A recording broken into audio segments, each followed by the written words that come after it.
This is Off the Break Podcast, presented by Silver Screen Insider.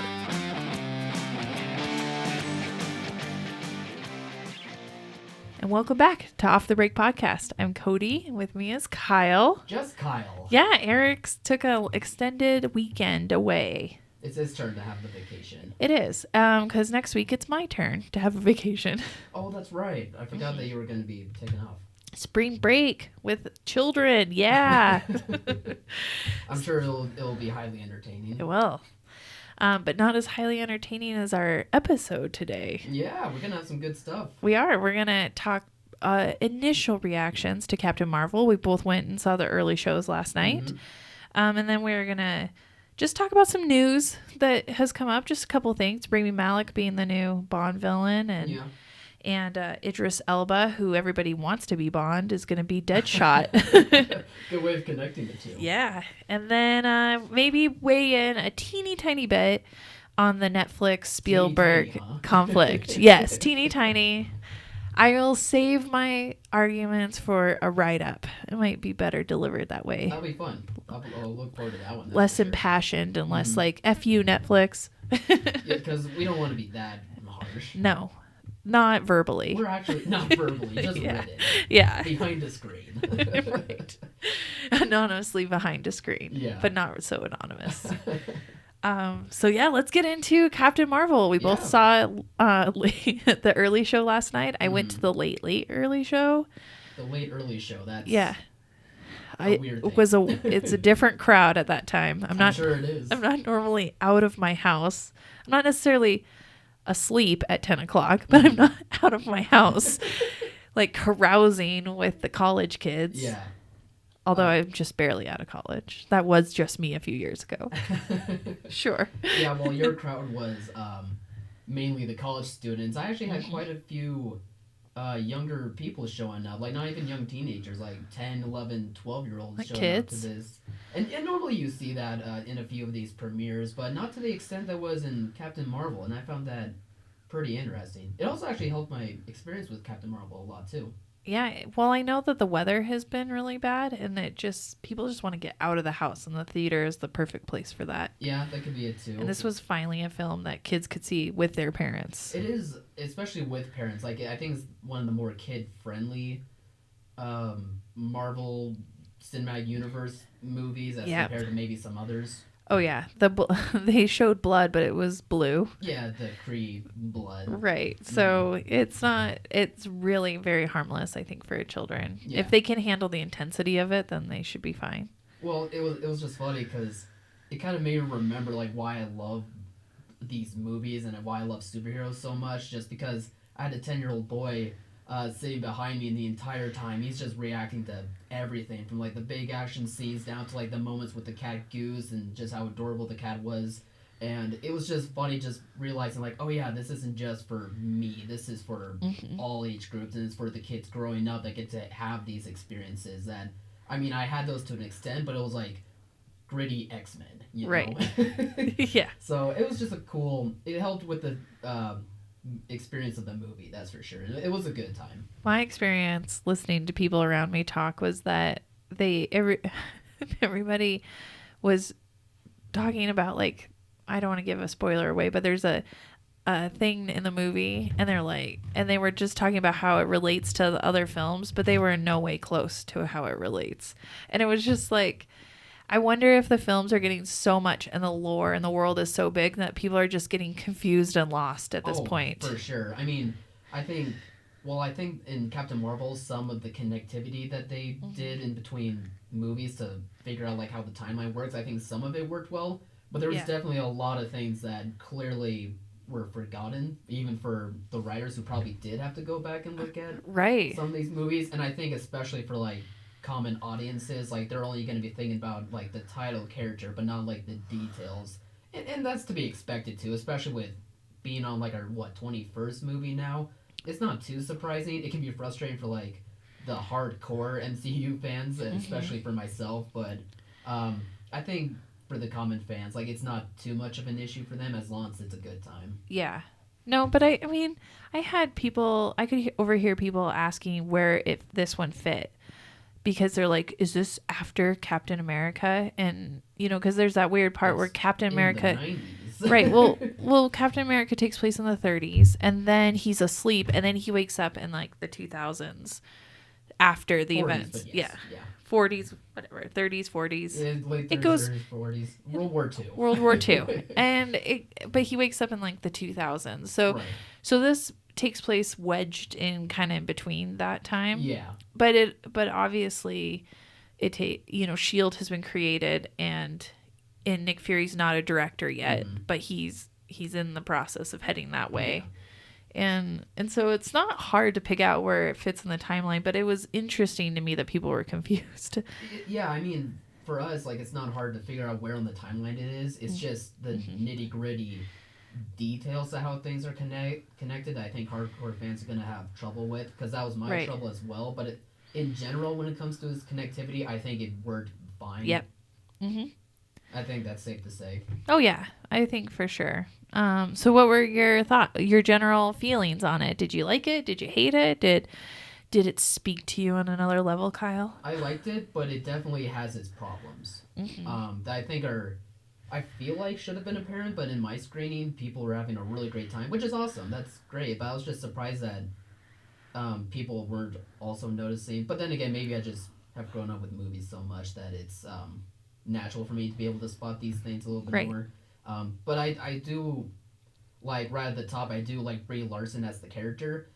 Despite some writing issues with trying to create some depth and trying to create, like, a really fleshed out character, I thought she did as well as she could in the role. I thought that she was able to create moments where this character could be interesting and exciting to watch, and she was really able to hold her own despite some kind of poor writing. But I think, in general, I think she was still cast very well, and I'm really excited to see how another director like the Russo brothers are going to be able to handle her in future movies. I don't think the Russo brothers are very great with character development. Really? I think they are the worst at it. Wow. I feel like they ruined Captain America. I feel like they made Captain America better. I think they made his fighting style better, but they took his character art and it just went like flatlined. Wow, I strongly disagree with that. There's no new depth to him at all. Even in Winter Soldier, really. I mean, he finds his buddy, like, but there's no, I don't know, that's more of like a shock, like, oh my gosh, you're still alive, but that doesn't change him as a character at all. He is still the same. I think his change came from when he has to realize that he can't trust his own government. I don't know. I just feel like those are just circumstances, but you don't get any more of him. Like he doesn't just go rogue and then go dark, or he's still the same. No, but I mean, essentially it the character. Everything that he thinks about and how to handle situations, but. And then they wrote his like love interest terribly and just left that like hanging off that way. And the Agent 13 part was a bit weak. I'll give you that one. That was weak. And then he like I still trust the Russo brothers with Captain Marvel though. I don't know. I think that they're characters that you give them credit for. I don't know.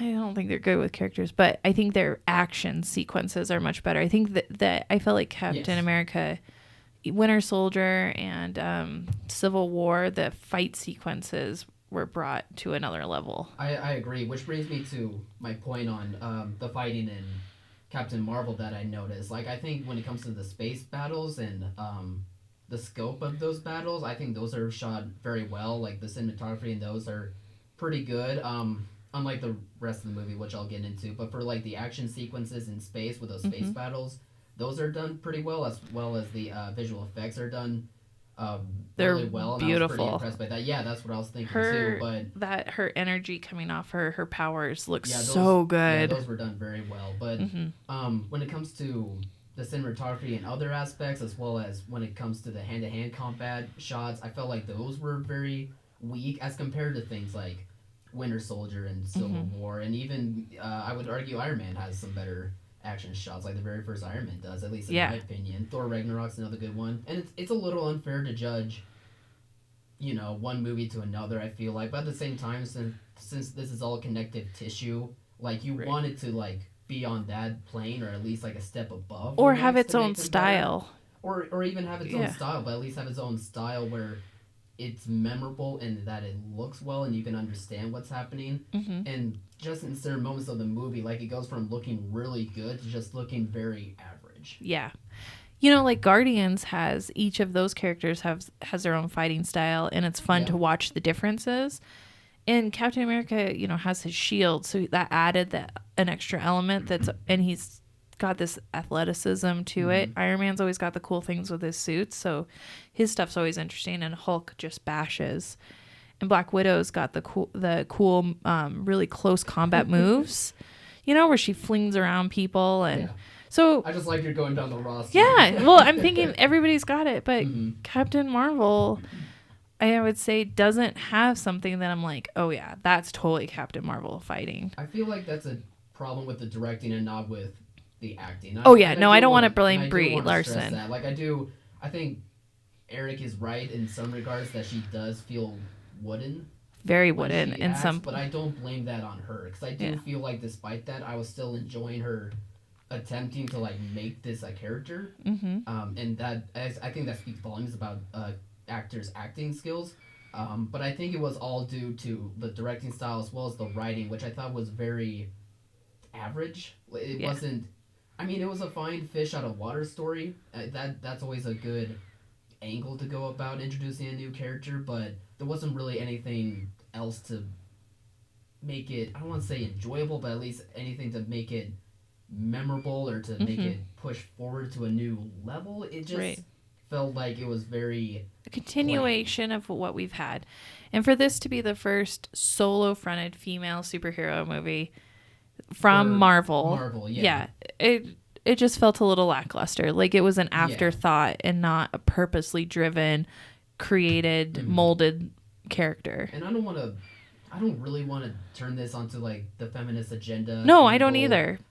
Because we have Wonder Woman, we have other really strong characters, and I love her fighter pilot buddy and stuff. There were elements there. It just the character was fine. Maybe my expectations were too high, but for being asked for so long to have this kind of character, and then for it to be good but not great, just she works in there, and not feel super special. It was a little disappointing. Yeah, I think that's just a thing. Like it's my personal expectations were maybe too high. I'm sure that could be part of it. Maybe mine was too. I felt like I was able to go in just fine.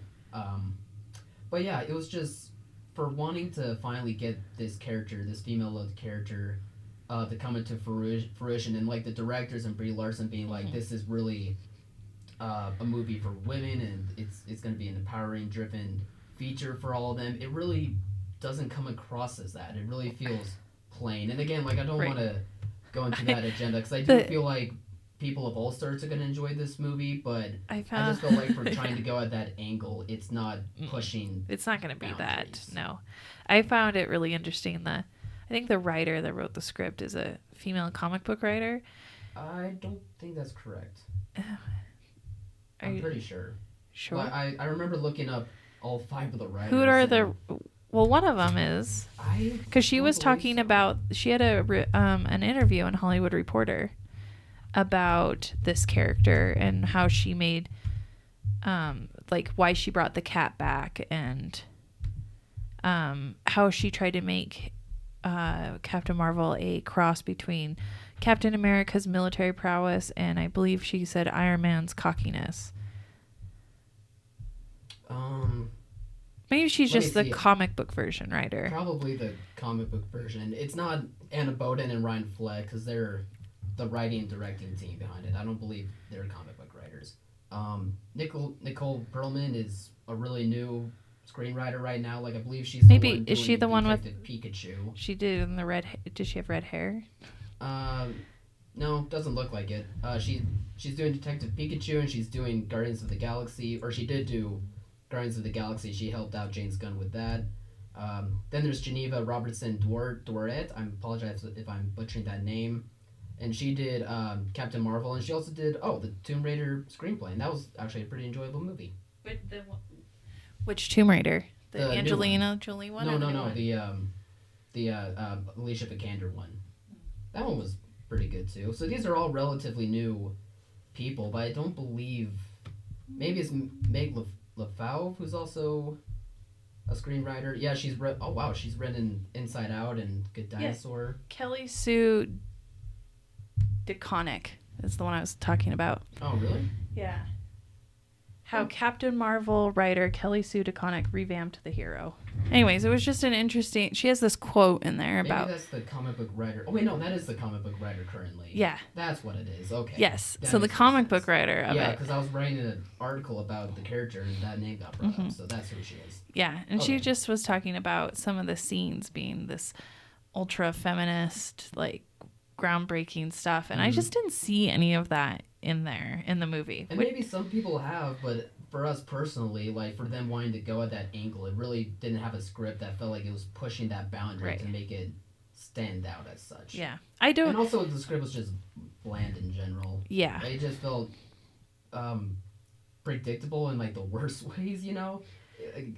Like, I mean, you can make an argument in some Marvel movies, like there's like beat by beat plot points that you can just follow and be okay with. But this one I felt was like to another level to where I was predicting stuff that was going to happen. There's some good plot twists that I give them credit for that we can talk about in our spoiler review next week. But yeah, for just as a generalization, for the most part, it was very like set up and predictable plot points that I was very disappointed by. Well, I can't wait to talk next week after Eric sees this and go into the spoilers, because I feel like we're leaving so much out because we don't want to spoil it today. And there actually is some cool comic book related stuff that gets into spoiler territory that I actually do give them props for making the choices that they did when it comes to like the lineage behind Captain Marvel. I was very impressed by that. But for the general script that they had, it really wasn't anything to be desired. Yeah, unfortunately. I think my final thought on it is that it's not going to hold up in the theaters the way Wonder Woman held through a summer. Okay. I don't see it. I see it by the time Avengers comes out, it'll be done. Like done. In April. So we've got... It's definitely going to have a strong opening. Yeah. Like, this is the weekend for theaters to really be like, hey, we have Captain Marvel, go see it, like, right now. Nothing good has been coming out lately. Please go see this movie. But I could see a possible drop-off happening faster than I think most of them do. Maybe, but there's nothing else really to go out and see either, so that's going to help it. Not in at least 2 weeks, I guess. Well, you've got Us, which is not going to hurt the audience because that's a specially horror rated R audience. Yeah. And then you've got Dumbo, which is more family. That'll hurt it a little bit, but Dumbo, I think people assume it'll play younger, but I think it's going to play older. Oh, really? Okay. Because I just don't think young kids are familiar with the Dumbo property. I know my children aren't. Well, that's true. And it was a little before me too. I mean, I had it growing up. I just wasn't one of my favorites. Yeah, same here. Same here with my age group. So I just think there's a little bit. It'll play a little older, similar to how Mary Poppins played older. Everybody assumed it was for children, but it ended up playing older. Mm-hmm. So I don't think that's going to really tear a lot away from it. So you really, and Shazam Shazam's been getting some great buzz. Yeah. Shazam, I think, will be the first thing that really undermines it. So we've got a couple weeks. But it's kind of funny that I just realized this, like, the two comic book characters that have gone by the name Captain Marvel are going to have, like, a movie in the span of a month. Like, that's weird to think of. Pretty cool. No, and Shazam got a pretty good reaction. The trailer did. You know, at my screening, what got the best reaction? This is on a side note. I'm trying to think of the ones I saw. I don't know about your screening, but mine that got the best reaction, I was really surprised, was The Hustle. Got so many laughs. That one was shown at my screening. It didn't get the most laughs.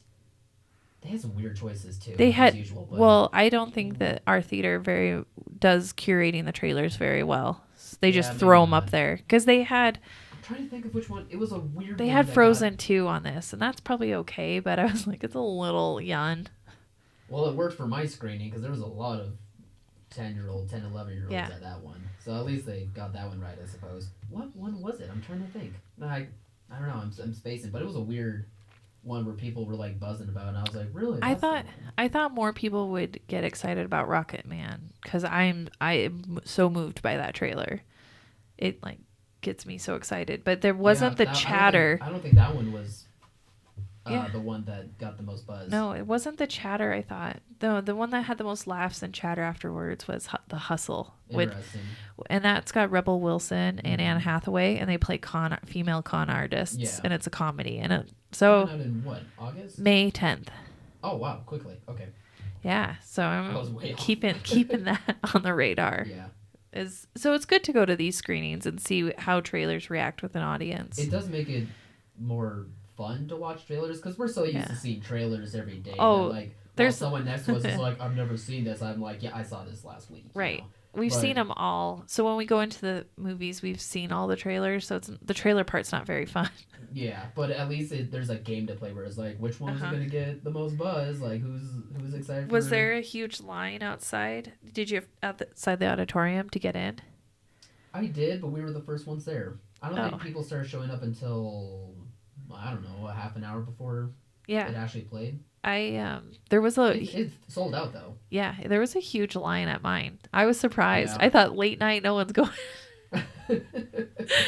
I was wrong. Marvel movies. Yeah, no, I was wrong. There was quite a few people there, and I had to wait in line outside the auditorium. At least you were able to nab a seat though. I got a good seat, but it's easy when you're a single person. You can go sit awkwardly in between people. Yeah, just join a group, have a good time. Yeah. That's what I try to do, like immerse myself so I can eavesdrop on everybody. Like a little spy.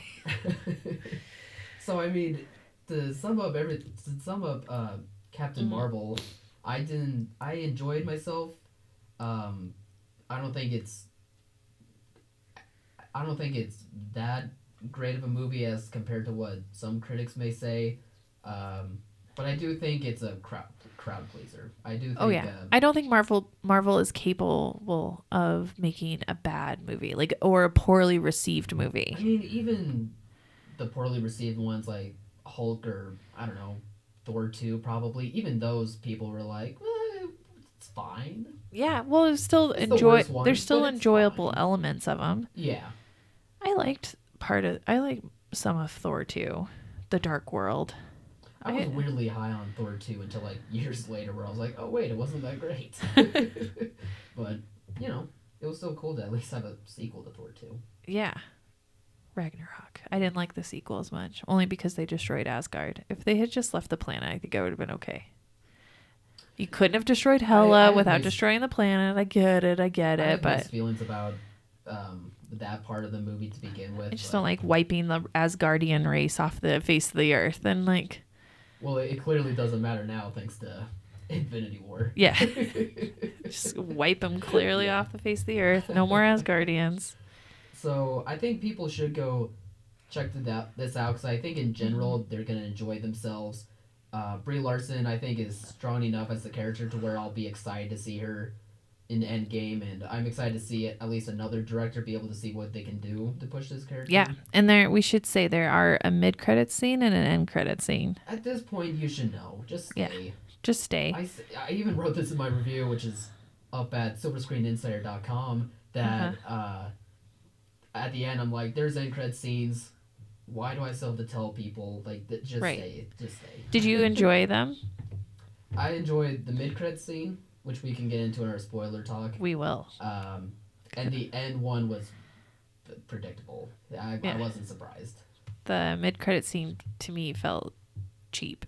Like, really? Like you didn't enjoy that? I will explain why in the spoiler one. I think I know. I think I can guess why, but I'll ask you at the end. Well, yeah, we'll discuss in the spoiler one why I didn't really care for it. And I did I don't love cats, and a cat is featured in the end credit scene. I'm not giving anything away by that, but I thought that was hilarious. I don't know if it was just because it was 12:45 at night and I was exhausted. I'm like, oh my gosh, that's so cute. So I don't know if that played into it, but for me with the cat's name is Goose. It was a cat. I mean, it does do something cool, which I do like that they did that. Again, we can talk about that in spoilers. Oh, we're going to talk about the cat in the spoilers. Everyone was freaking out like, oh my god, it's a cat. I'm like, yeah, it's a it's a cat. I don't Like, think if it stole the show like people are saying. I'm afraid that it did. And if it, in my screen for sure. Oh like, no! whenever that darn cat just showed up, nice movie reference. Yeah. Whenever that cat showed up, and people were just like, "Oh my God, it's the cat, and he's awesome." I'm like, "Jeez, I get it. Like, the cat's cute, but it's a cat." Like, right. So whatever. I mean, I'm glad that, like I said, it's gonna be a crowd pleaser. I'm glad people are enjoying themselves. I just did not have that same amount of enjoyment. Is the thing that distinguishes this movie from all the others is that they featured an animal pet in it? Like, yes. Remember the superhero with a pet? Unfortunately, I won't be shocked if it becomes that. Right. Oh, sad. Well, on to other things. There's some interesting news coming out this week. A little bit came out last week. We had heard rumblings that Rami Malek was circling being the new James Bond villain for James Bond 25. Yeah. And it looks like he's in negotiations for that. So yeah, at first the studio was trying to pursue him, but Variety was reporting that it was not able to work because it conflicts his Rami Malek's scheduling time with his show Mr. Robot. But then I don't know, like right after Rami won his Oscar, Collider came out and said like, no, like they actually made it work to where he can balance Mr. Robot and Bond 25. So it looks like he's finalizing that. I'm sure that he always could be able to do it because he had no problem doing Bohemian in a show. I just think he was like, if I win an Academy Award, they'll have to pay me more money. So I'm going to wait and find out. And I'm sure that's what it was. I'm sure that's part of it too, but you can't blame the studio at all for wanting Oscar-winning Rami Malek, especially. Yeah. I mean, before it was, hey, let's get him, and then after that it's, hey, let's get Oscar nominee Rami, and now he's an Oscar winner, and you can't blame them for wanting to keep adding talent like that. No. It'll be interesting. I'm not set on him as a villain. We talked a little bit about this. Yeah. I just want more pictures and information on the villain character. Well, they aren't even like ready to give out plot details and not bios, even. So it's going to be quite a ways. But I just feel like Rami can go down a dark path, like playing a villain. I mean, in Mr. Robot, it's not exactly a villainous role or nothing like that, but it's definitely a dark, tortured character that I feel like could be transferred over to a Bond villain. Yeah, I'm sure it's not going to be a stretch for him to be able to act it. No. And I think if they go down that route with him, paired up with Fukunaga, who I feel like can make another darker Bond movie, I feel like that'll be a great pairing. Yeah, that'd be a good send-off if this is Daniel Craig's last Bond. Yeah, that's true. Because he still has this one, and then he's done. Yeah. So, another man who was circling the Bond role that everybody's been wanting to be Bond, Idris Elba, is actually going to be Deadshot in the new Suicide Squad 2 film. Yeah. Last week, it was announced that Will Smith decided to not come back for the Suicide Squad, which is now directed by James Gunn. And surprise. Since then, yeah, really though. But apparently Elba and James Gunn had a meeting, and Gunn always wanted Elba to be in the role since Will Smith left, and apparently the talks went so well that they're trying to finalize the deal now, and it looks like that's going to be our new Deadshot. Yeah, I mean, I wonder how, like, if this means like a different direction, obviously, for Suicide Squad 2. Is James Gunn going to bring in new characters? Obviously, we're going to get Deadshot again. There's been rumblings that it's going to be new characters for the Suicide Squad team. Some of them might have leaked. It seems like there's kind of rumors right now, but they're definitely going to be taking a whole different cast of characters for sure. Yeah, I think that's undeniable at this point. Minus Deadshot and probably Harley Quinn. Oh yeah, I'm sure Margot Robbie has to come back for Harley Quinn. Those were probably the two best characters. They were the best parts in the first one for sure. Yeah. So, but do you think Amanda Waller will be back? And I hope so. I actually like Viola Davis in that role. I thought that was a really great casting decision. But they'll just have to make that character written better. Because I don't feel like, while she was solid in the role, I don't feel like it was a well thought out role for her. Yeah. Well, so I don't think we have to worry about that with James Gunn. Yeah, I think he's gonna he's gonna do a better job at balancing these characters for sure. Yeah. So that's kind of exciting, and I think Idris Elba will do a great Deadshot. He's the villain in the upcoming Universal title Hobbs and Shaw, and he looks fantastic in that. So, and he definitely has a sense of comedic timing too, because he had a small role in the U.S. version of The Office for a couple of episodes, I think half a season, and he played a very serious character, but he knew how to like have that comedic timing to where it worked for like what the show was trying to do. So it's not like it's out of his realm. And plus he's just a terrific actor in general. Like he honestly can do no wrong, I feel like. Yeah, this was a good replacement for Will Smith. I was excited for Will Smith to at least gel with James Gunn, because I do feel like Will Smith can have that kind of flavor of comedy and of acting that can go well with how James Gunn does with directing. But Idris Elba, though, you can't go wrong with getting him for anything, so well done. Yeah, so that's some fun news. It makes me excited about some future product. And then finally, we hope that all that Suicide Squad 2 and James Bond will be played in theaters where it should be. And this right after the Academy Awards, Steven Spielberg kind of made like a big bold statement that saying he's going to go to the Academy governors and try to change rules to limit the ability of streaming sites, although everybody thinks he's just targeting Netflix, but to limit the ability of streaming to win awards, because in his view they should qualify more for Emmys, which are television based. And there's been a lot of criticism of him, and a lot of attacking of his views as being elitist and outdated, and that he needs to get on board because this is good quality films, and I get support the films no matter where they are type of but that if you don't want to support them in the on streaming, then you're somehow out of touch with everybody. and I felt like I should come to his defense a little bit. There is definitely a difference obviously between viewing it on streaming and viewing it in a theater. It's just you're a physical experience that's the difference.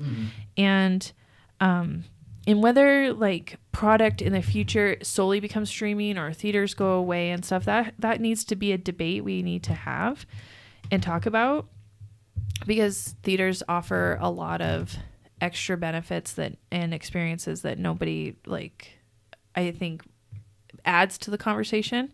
They're also concentrated on getting to make the movie I want to make and like who I want to distribute it with. But for me, I'm not trying to attack Netflix as a company in general. It's just, or the concept of streaming. I just think that if streamers want to have awards and have content creators and creatives in the community be rewarded for their work and acknowledged amongst their peers, then there just needs to be a certain playing field, transparency and rules that need to be in place. So I get that. And those rules are kind of there, and maybe they need to be tweaked because of streaming. But for me, the reason I feel like Netflix is so disingenuous in this whole argument, because they recently came out with a tweet like, no, we love cinema, we love movies. Well, they really don't. Because if they did, don't want to attack. Well, if they did, they would have a distribution team. You would be able to call up Netflix and be like, I want to book this. And they never put resources into that. They never wanted to actually create a theatrical distribution team, because their goal isn't to put movies in theaters. Their goal is to be on their platform. But I don't think that you should be awarded an award that was meant for content that was viewed in theaters to be viewed solely through streaming and to get that same award. Otherwise, why weren't for the last 30 years we were awarding made-for-TV movies? Because the debate has already been made. We've already decided where you watch the movie matters. Where you consume the content matters. If it was on TV, then they would be, able to have had these awards forever. But they're not, because we've decided. So to go ahead and just change all of a sudden because your favorite movie happened to be on Netflix doesn't change that the debate has already been made. Now you just need to change the rules and the context. And if you want it to change, then there needs to be some mechanisms in place. That's a real debate people need to have. And to then just go out and dismiss that like it's an elitist thing is obviously coming from people that don't know the industry at all, period. Maybe for some, not at all, but there's definitely those who don't understand, like, the industry is not just the Hollywood industry and like what's trending in the new directions, but it's also a matter of the theater part of the whole industry. I feel like that's where we're lacking on how to view all this, because while yes, like the new direction is looking like it's heading to streaming, like the theater industry is still an important part of making movies. It's still an important part of that experience. So I feel like people don't understand that aspect of it and how much of an impact that it plays on this whole debate about how movies should be viewed or how movies should be rewarded for what they've done. Or even if it comes to the core, is it a movie? If you don't watch it in the theater, is it a movie? That's the big question. Because what makes a movie? If it's a story, if it's a story over a certain length of time, then is Game of Thrones just a huge glorified movie? Is Friends just a movie over, but you don't think Friends is a movie because you watched it on TV. You don't think Game of Thrones is a movie because it's chopped up. I do get where you're getting and streamed. It is just a weird thought to think about. I mean, let's put it this way: the MCU now, it could be looked at like as a long television series now. Right? Is the MCU more of a? Yeah. Is it more of a series, and should it be given the same accolades? What makes this is a huge debate now that technology has brought into this, that streaming has brought into this. What makes a movie a movie? Is it the fact that it is a set story that takes place over a certain amount of time viewed, or is it the fact that you viewed it in a movie theater? Is that do we call them Broadway plays, or is it still a play if you If you only watch a movie, if it's not on your Blu-ray, or is it a television movie, or is it a or if it's not movie? performed on a stage? Like, does the stage make it the play rather than, I don't know, if it was animated people doing it? Like, so this just has a bigger debate. It's that bigger than just being like the streaming versus theater. Well, the streaming versus theater experience debate. I guess that's a bad way of saying it too, because it goes back to it being like what classifies it as a movie based on how you view it. Man, it raises a lot of questions. Like how you view it, where you view it, when you view it. You can't blame Spielberg for asking the Oscar committee about this. Right. Really. No, because it should be something debated. I mean, it does sound like an old guy complaining about how times are changing and we should stick to our old ways, but he does make a point of like, it's not a matter of times are changing, it's just a matter of, are they changing for the right reasons, I guess, or like for the right definitions? And it's not just Netflix. Definitions, I like that more. Right, me too. Yeah. I like that. It's not just Netflix. We're going to have this debate as Disney and Warner's and Universal, as they go to their streaming platforms. Amazon Prime's doing it. I give credit to Amazon Prime, though, and you brought this up to me a few days ago when we discussed this, but unlike Netflix, who doesn't have a distribution team, that Amazon Prime does. And they work well with theaters in order to release movies before they even... Right. And Netflix is maybe going to try and do that as well. I mean, we're seeing with The Irishman by Martin Scorsese that they may have to bend to the theater's rules of being like, you have to play this movie in the 90-day run before putting it on your streaming service. Right. That may happen. It could be a sign of change like that, because I think Netflix is going to want to try and get those awards and put them in theaters so that way they can contend.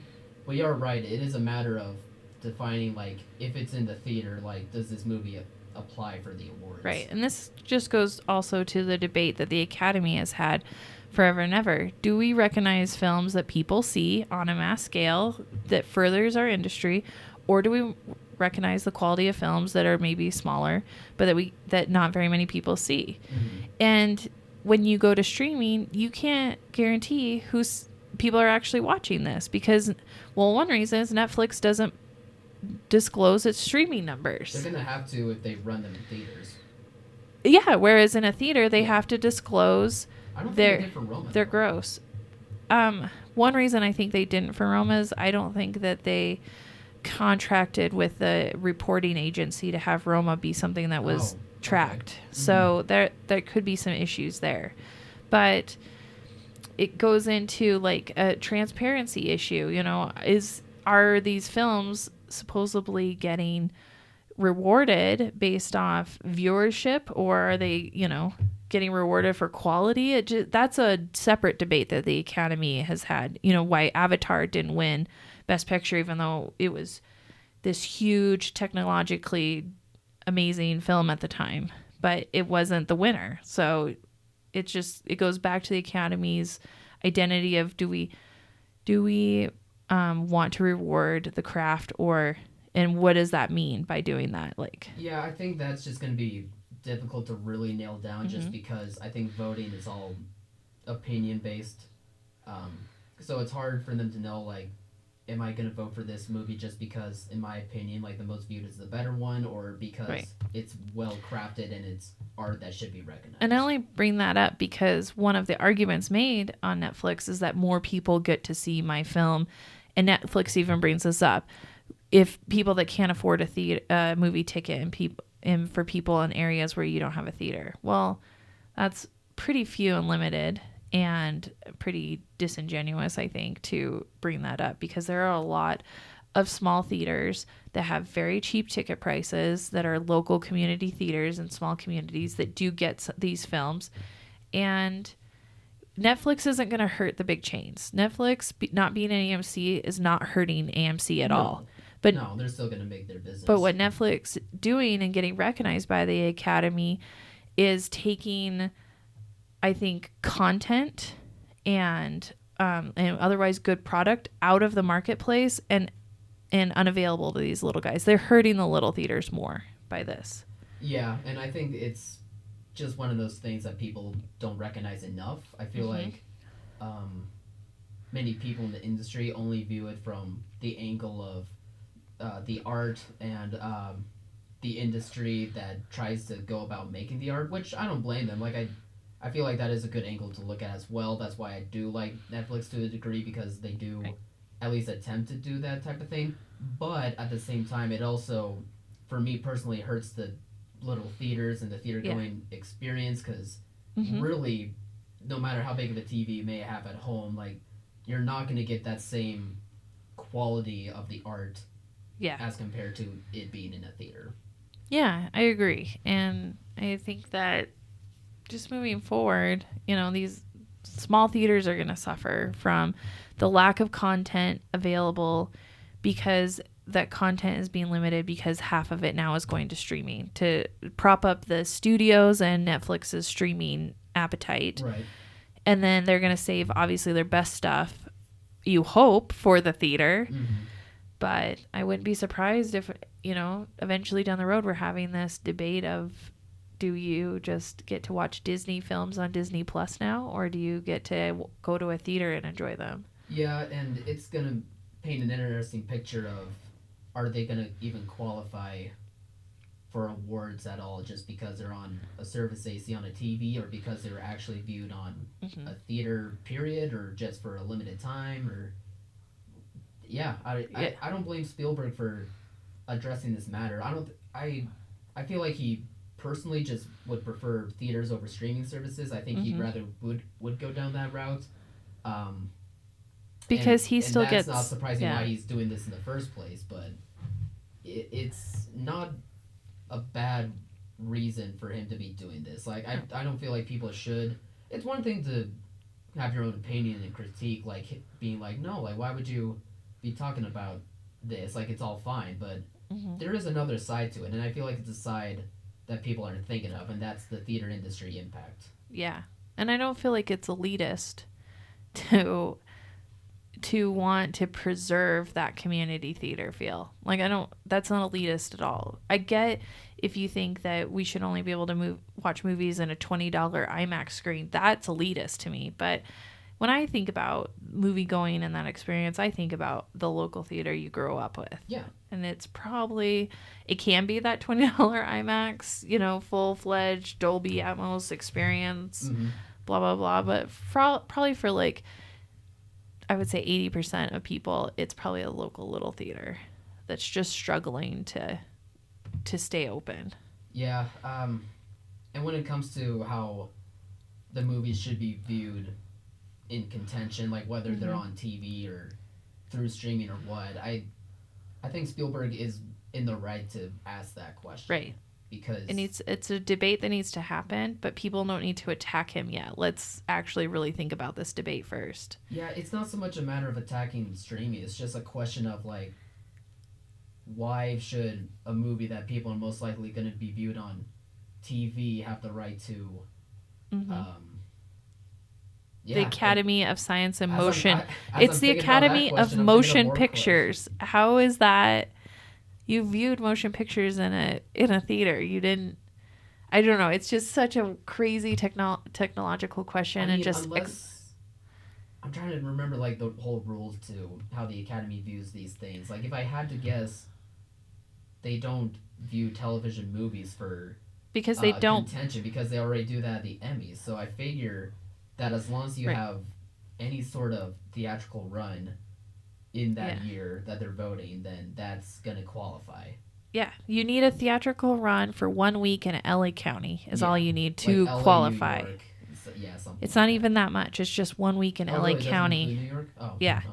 So that, you know, they can just play it in one spot. Now, a lot of places play LA and New York and then expand later, and it's mostly in that really lucrative Christmas corridor. So I know they don't want to change up that strategy of releasing films in the Christmas corridor, but I feel like no one's going to get super hurt if all of a sudden they can't release Christmas Day in New York and LA and then expand release and still be considered for that. I mean, it just changes up how like the films that are considered, and I'm okay with that, but that's fine. But that's a different opinion. Maybe if you require a longer week run, say maybe like 2 or 3 week run, then they have to release the film 2 or 3 weeks. So they miss the Christmas corridor. So it just affects those films that try to capitalize on that. Yeah, but one more question that I have is in terms of what the Academy will think when they talk to Spielberg, is the question going to come up to where if you're a streaming service and you have a movie but you want it to be in awards contention, do you just release that movie only in theaters and not be able to put it on streaming? Because if Spielberg's asking the question like, why should these movies that are going to be viewed on TV anyway qualify for Academy Awards, why should they be considered for that then? Right. When instead they should probably be considered to be nominated in these awards only because, well, not only because, but part of the reason because they're able to be seen only in the theater. Does that make sense? Yeah. Okay. As I was thinking about it, I was like, I feel like I'm losing her. No, I get it. And that's his point. That's what he's bringing up. Okay. We have Emmys, we have Golden Globes, we have these other awards. Mm-hmm. They can qualify for them, but maybe the Academy, we hold them to a different, because set. they're viewed in a theater and people are forgetting that movies should be, or not, should be, but are played in theaters. And right. It's funny that people are probably listening to this and being like, they don't forget that they're playing in theaters. But, well, at the same time, it kind of does. Yeah. It kind of does. I don't really... I want to take a poll. I would take a poll of all... going at Spielberg being like, no, like, movies can be shown for streaming. Yeah, but then you're not thinking about how it affects the other part of that industry that helped start all this in the first place. Mm-hmm. Yeah, and I'm not sitting here wanting to protect, like, the big three chains, but... I definitely, my loyalty is more to the smaller local community theater, sure. But I feel like Netflix needs the Academy Award exposure more than the Academy Awards need Netflix. I agree with that to a point. I feel like the Academy thinks that if we do have Netflix, it shows that we're shifting to the next new age of movies. Mm-hmm.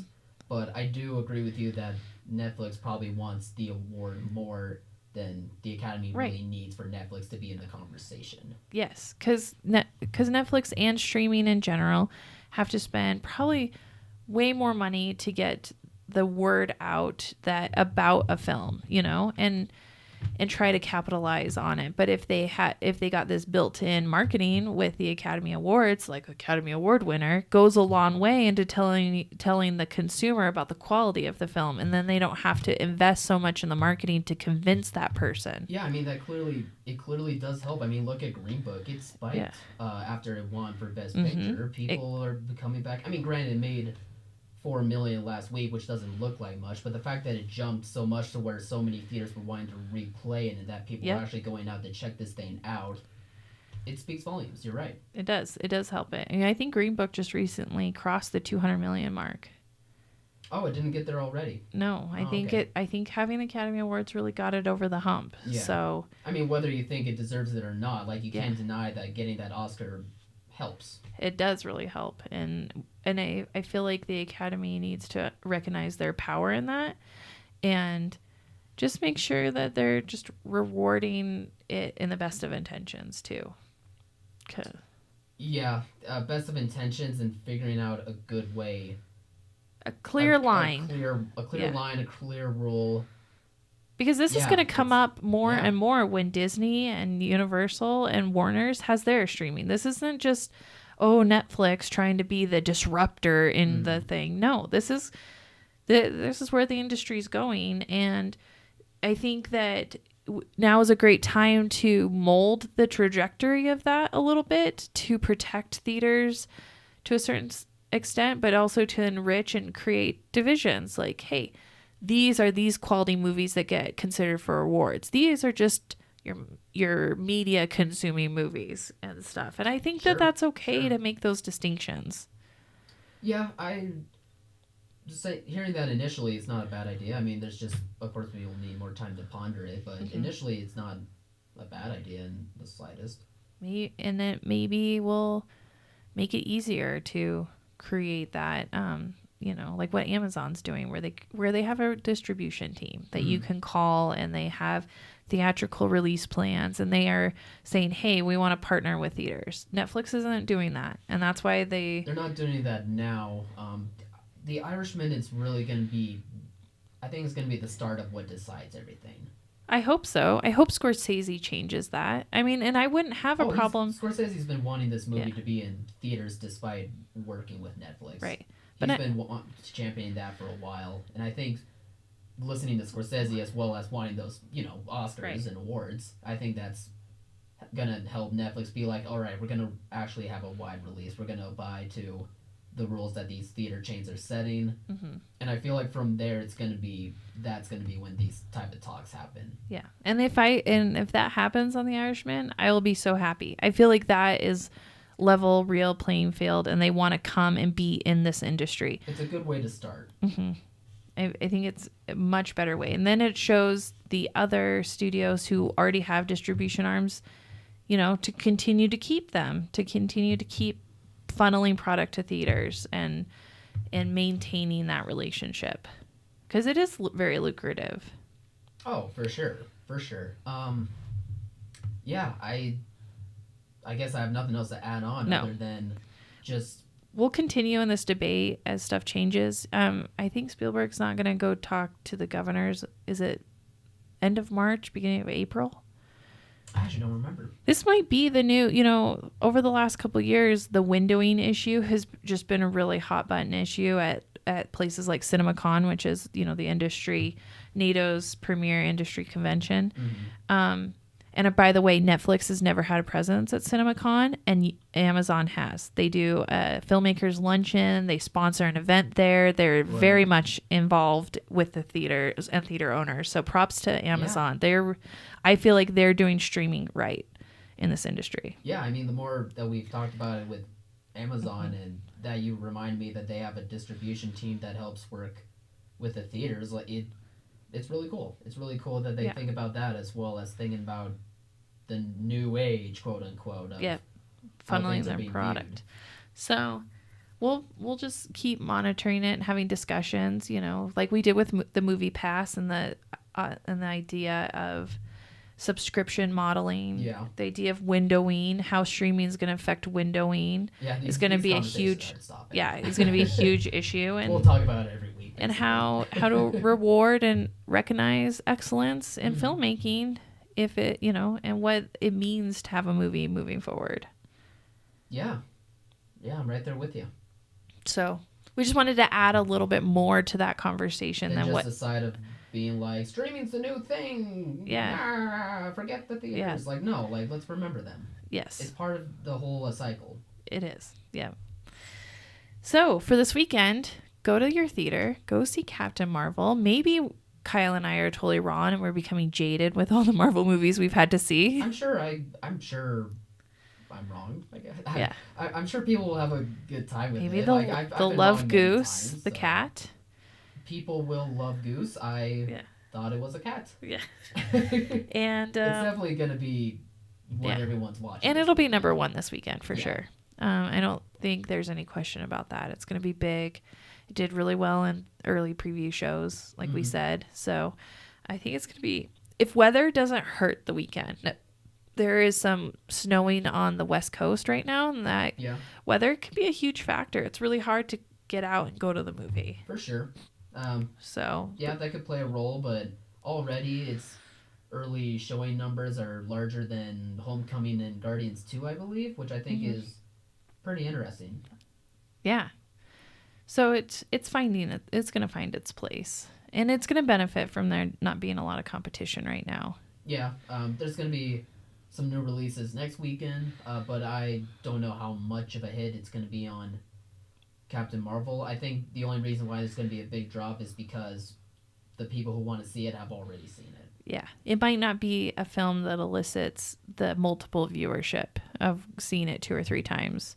Yeah, it might not have that same event appeal. Yeah, exactly. Mm-hmm.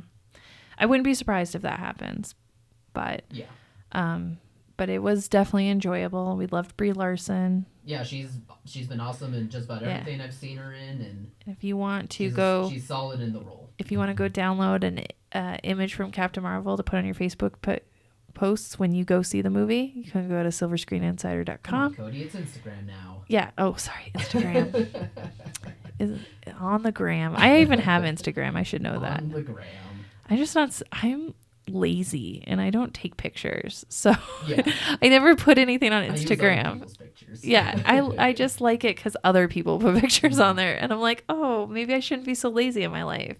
And then I go home and veg out, and then I'm like, I'm kind of boring too. I think I don't have anything to take pictures of because I always feel so awkward. I tried to take a picture of the line last night from Waiting for Captain Marvel because I was gonna post like on Facebook, like lines for Captain Marvel, and it was blurry, and then I felt silly because people were looking at me like a weirdo, and I'm like, oh my gosh, this is just not good at this. Well, if you don't want to be as awkward, then you can just go get pictures on publicity stills. Yeah, on silverscreeninsider.com. Yeah. We have all the information about upcoming releases, plus our podcast is on the site as well as on iTunes. Yes, so go check it out. Have a good weekend. Yeah, take it easy.